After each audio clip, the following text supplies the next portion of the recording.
शुद्धों बुद्धों निरंजनों से संसार माया। ऐसे बच्चे 6 पैदा किए। मदालसा ने ब्रह्म ज्ञानी कहा तो मन नहीं है, और मन की वस्तु रोदन है, प्रमोदन है, स्वेदन है, दुख है, सुख है।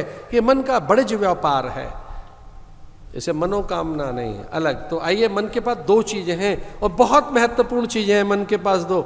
एक है स्मृति और दूसरी है कल्पना। तो आज अपने सोशल मीडिया में लिखना, अगर आपने लिखना हो तो पता है क्या लिखना? परमात्मा से उत्तम कोटि की कोई कल्पना नहीं है, ईश्वर सर्वोत्तम कल्पना है। अगर कल्पना ही करनी है किसी चीज की तो परमात्मा की कल्पना कीजिए कि वो कब मिलेगा। भविष्य की कोई योजना बनानी हो तो ईश्वर की कल्पना कीजिए। तो देखिए, मैं निवेदन कर रहा था, ईश्वर उन्नत कल्पनाएं कि वो कैसे प्राप्त हो। दूसरी चीज स्मृति, यानी यादें। यादों से भरा पड़ा है जीवन, बहुत यादें हमारे पास, पुरानी यादें, यादों का तो समंदर है हमारे पास। तो मैं निवेदन कर रहा था, अगर स्मृति करनी है, कुछ याद ही करना है, तो याद रखना कि परमात्मा को भूले बैठे रहे, अब उसी को याद करना है।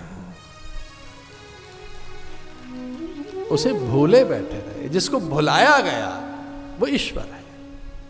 अब जिसको याद करना है वो ईश्वर है। जो भूले बैठे रहे, अच्छा काम नहीं कर पाए, दान नहीं दे पाए, सेवा नहीं कर पाए, सत्कर्म नहीं कर पाए, परमार्थ नहीं कर पाए, अध्ययन नहीं कर पाए।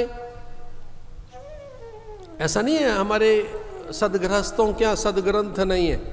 आप सबके घरों में ग्रंथ हैं, पर वो खुले कब, पढ़ें कब? ऐसा नहीं है कि आप पढ़ना नहीं चाहते, पर उसकी याद ही नहीं आई कभी। वो पूजा घर में दिया बाती के लिए रखा हुआ है। गीता तो है पर अगरबत्ती तक सीमित है। अगरबत्ती दिखा दी, जय गीता रानी नमो नमो, यहीं बैठी रही है। खबरदार जो खुल गई हैं आप। गीता है, भागवत है, याद नहीं आई, स्मृति में है ही नहीं कि ग्रंथ खोला जाएगा।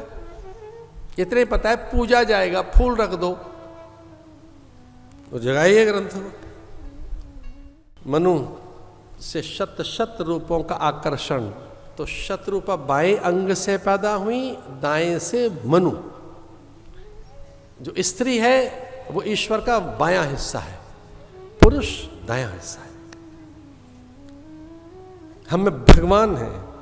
अर्ध नर नारीश्वर अगर देखना हो, शिव और पार्वती को एक साथ देखना हो, तो पार्वती बाएं हिस्से में दिखती हैं, पूरा आधा हिस्सा गोरा है